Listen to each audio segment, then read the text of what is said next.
This CreepyPasta Storytime is brought to you by Don't Kill the Pretty One, a horror fiction novel by M.J. Ors. A few years ago, Jacob went missing. Jacob had been my best friend throughout elementary school and most of the time that I was in middle school. That is, until he disappeared. The police searched high and low, but never found him. They never even found footprints or an open window or anything that would have shed any light on where he might have gone. His parents had said that they had seen him go to bed and shut the door. But when they returned and yelled for him to wake up the next morning,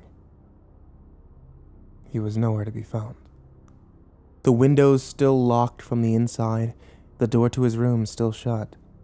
The police said that it was possible that maybe he ran off and out the front door, but his parents assured them that he had no idea what the alarm code was for the front door, and if he had opened the door without the code, the alarm would have woken them up immediately. They had been awoken by the alarm before when a man tried to break through a window. Even the neighbors heard the alarm and stepped inside to see what was going on. There was no way that Jacob would have been able to get around it. After the rest of the town heard the details, they all started blaming his parents.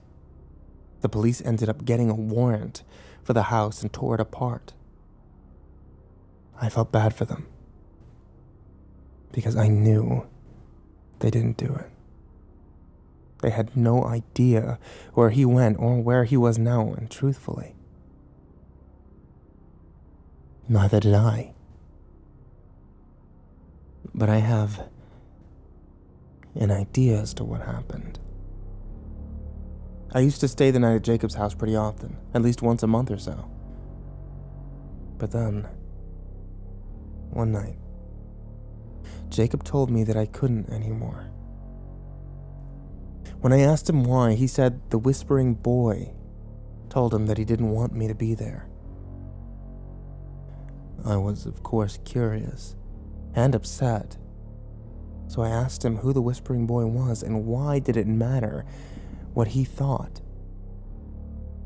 Jacob said the whispering boy used to stand outside his window and slowly tap, tap, tap all night until Jacob would talk to him. I told Jacob that I didn't believe him, but he swore up and down that it was true, and I never stayed the night over there again. I would ask Jacob about the whispering boy from time to time, but he would only tell me some of the lighter details. The boy was about his age, had dark hair, and skin so pale that it appeared almost blue.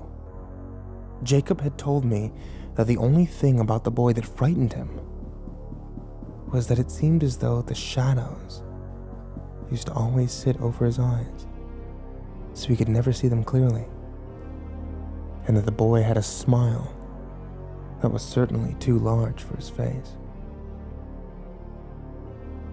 And he always smiled.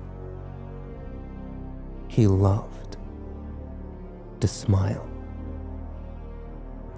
I would ask Jacob what the boy would want to talk about, and he would always say that the whispering boy would only ever ask him one question. Are you ready to go? Are you ready to go? Jacob told me he would ask what he meant, but the boy only ever said that to him. When Jacob would threaten to get his mom or dad, the boy would just shake his head from side to side. When he would get his parents, the boy would be gone upon his return. When he would tell the boy to go away, he only shook his head, still smiling at Jacob.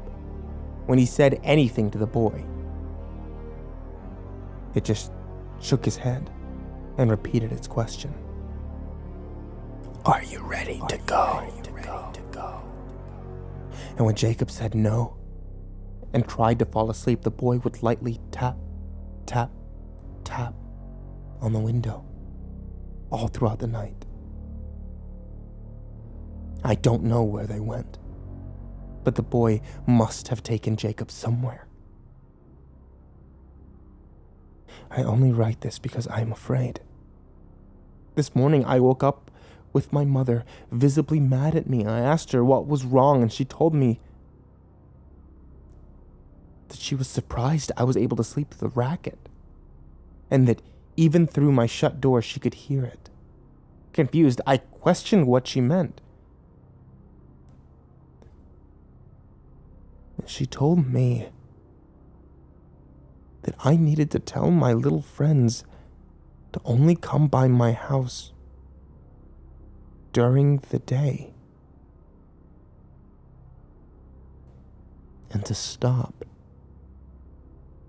tapping on the window.